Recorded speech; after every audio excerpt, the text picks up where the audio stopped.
The white man accused of gunning down 10 black shoppers in a Buffalo, New York grocery store is indicted today on 27 federal charges. Payton Gendron is charged with 14 violations of the Mathew, Shepard, and James Byrd Hate Crimes Prevention Act and 13 firearms offenses in connection with the May 14th mass shooting. U.S. Attorney General Merrick Garland said the Justice Department fully recognizes the threat that white supremacist violence poses to the safety of the American people and American democracy. We will continue to be relentless in our efforts to combat hate crimes, to support the communities terrorized by them, and to hold accountable those who perpetrate them. On June 1st, a Buffalo grand jury returned a 25-count indictment against Gendron. All right, so let me repeat that again for all the people out there who sort of missed that. And that is, he was indicted for violating the Mathew, Shepard, and James Byrd Hate Crimes Prevention Act. Now, if you listen to a bunch of these people out here on Twitter as well as YouTube, who keep yelling, "Oh, we need a anti-black hate crimes law." That's what the act is. Oh, but then they get upset because they say, "Oh, because the white guy who's gay is on the same bill." Y'all, they were killed in the same year. They were killed in the same year. So it boggles the mind, Greg, to listen to these people who go, I mean, last night, Luther Campbell had this Twitter Spaces conversation where they wanted me to come on. I was like, I'm not dealing with them FBA nuts. But I'm sitting here and all of these people keep yelling, and I saw some tweets today, how we need a anti-black hate crimes law. When literally there are laws right now to deal with the very issue. So what do you make of all these people, Greg, who keep saying, no, it needs to be, I even had one person tell me, no, it needs to be only for black people. Because they are convinced the Asians got a hate crime law, and they didn't. But it is the craziest thing to keep listening to these black people yell this constantly.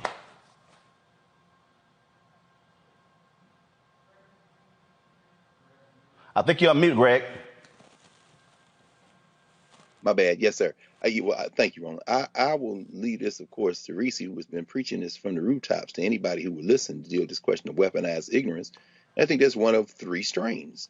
One strain is the righteous, legitimate strain, the sentiment that we have not been served well in this settler state. But we know that since we were brought here. So that feeling, I think, is honest. You know, we want something for us. We should be redressed. And I don't have any smoke for that. I mean, I feel it. I share it. Then there is the strain that is a lot less difficult, a lot more difficult to grapple with, and that is the strain of miseducation.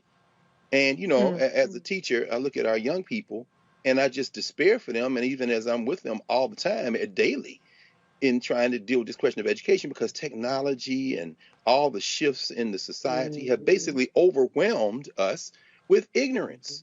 And so there's not even 5 seconds to read a bill or to know even that a bill exists or understand even how the law works, as you, who have the patience of Job, did indeed dip into that conversation with Uncle Luke and them the other night and walk people through and said, we need a new schoolhouse rock. And even in that little engagement, Roland, I saw in the wake of it, there were people who echoed some of your talking points. And as you walk through it, I realized that can change minds. But then that leads to the third one. And again, I'll leave this to Reecie. We have real enemies out there.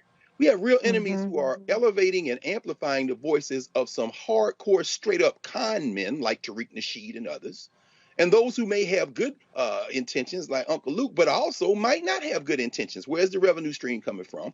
But the open enemies are weaponizing it and overwhelming our people to the point where can't nobody tell nothing about nothing. And then in the middle of that, you drop some foolishness, and the thing just grows like mold in the dark.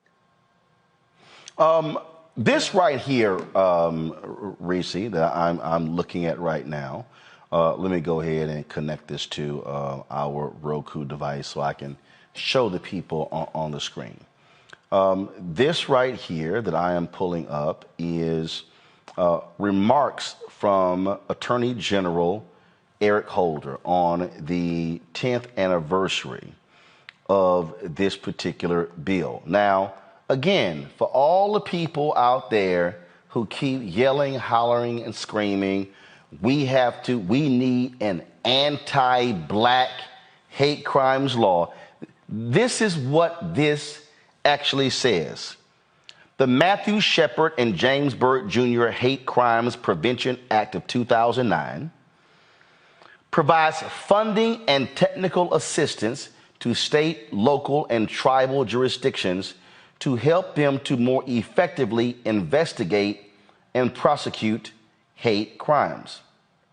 It also creates a new federal criminal law which criminalizes willfully causing bodily injury or attempting to do so with firearm, or other dangerous weapon when, 1, the crime was committed because of the actual or perceived race, color, religion, national origin of any person, or 2, the crime was committed because of the actual or perceived religion, national origin, gender, sexual orientation, gender identity, or disability of any person, and the crime affected interstate or foreign commerce or occurred within federal, special, maritime, and territorial jurisdiction. There are 3 subsections in here that he lays out. Y'all are looking at the subsections. I'm slowly going through this because, Reece, it is crazy to listen to these people who have read nothing, who refuse to read anything, who continue to advance this lie that, oh, the Asians got a bill. The Asians got a bill. They don't even know what the hell's in the bill. Oh, the Asians got, the bill has money just for the Asians. No, it doesn't. And they go through this, and then you take these simple Simons who run with it, and they advance it on social media. And then I even had one person come at me and say, in one of those, I think it was in that Twitter space with Luke, why can't we get a anti-police? This is no lie, Reece. He literally said, why can't we have an anti-police bill that only applies to black people? You know,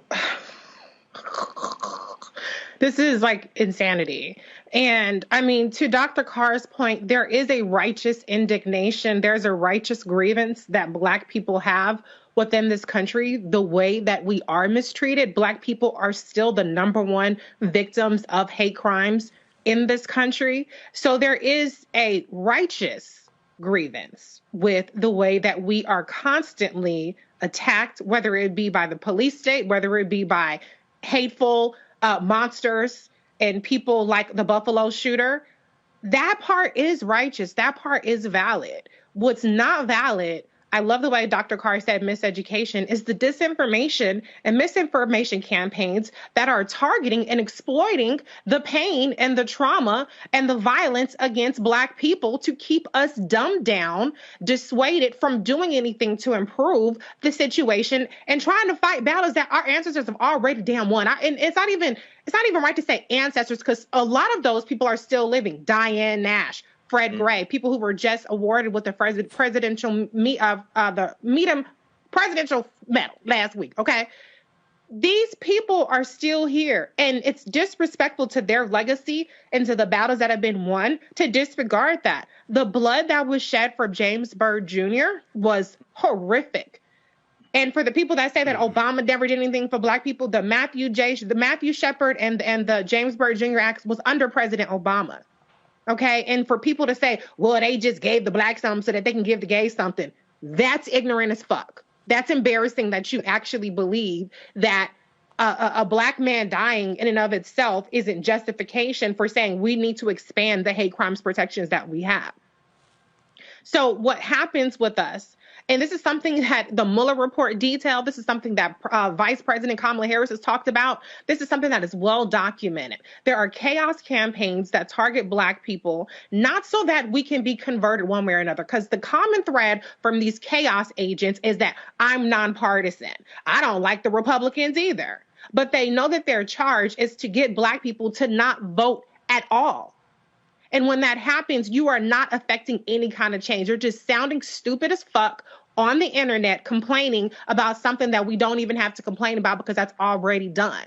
And I would like to add that under this administration, there has been millions of dollars for the first time to solve anti-lynching cases. It's called Emmett Till cold case money. It's millions of dollars that they put towards that. Who do you think were the victims of those lynching cases? It was Black people. We passed the Emmett Till Anti-Lynching Act after 200 attempts. So it's really crazy to me that people say, look at what the Asians got. The Asians got a bill. Why the Asians got something? The Black people ain't got nothing. Won't.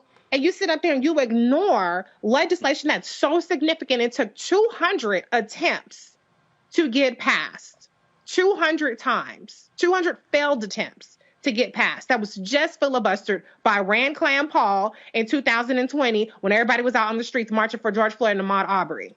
So we have to do better of actually recognizing the battles that we have in front of us. There are real battles. We have to get better at recognizing the battles that we've already won and actually channeling our energy in a way that's productive. And the last thing I want to say about this Asian bill, which is mind-blowing to me, that this is somehow the most significant bill in the history of Black social media, not the trillions of dollars that went into the American Rescue Plan, not the trillions of dollars that went into infrastructure, not the money for removing lead pipes, not the Emmett Till Anti-Lynching Act, not, I can go on down the line, not what's being done around homeowner appraisal bias, not what's being done around Black maternal mortality, et cetera, motherfucking et cetera. None of that is significant, but this so-called Asian bill is somehow the most significant bill, even though this so-called Asian bill has a period of 1 year. It was authorizing an expediter for hate crimes related to COVID for 1 year. So as we're talking about it, it's not even an issue. It's a non-motherfucking factor, as they would say on Basketball Wives. And y'all still talking about it and not all of the other things. We need to focus on the very real problems that we have. There are a lot of very real problems that we have in this country. Hate crimes legislation is not one of them. It's just not. We don't need a Black bill. We already have the Black bill, the Civil Rights Act, the James Byrd Jr. Act. What more do y'all want? We need to start actually maybe doing something so that people feel a little bit less emboldened to come in our communities and shoot our asses up. I'm not saying, rough justice, vigilante justice. And I'm not saying that the Buffalo people had to come. Now, I'm not blaming anybody, but what I'm saying is there are ways that we can put some fear in some heart that don't need to be written into legislation.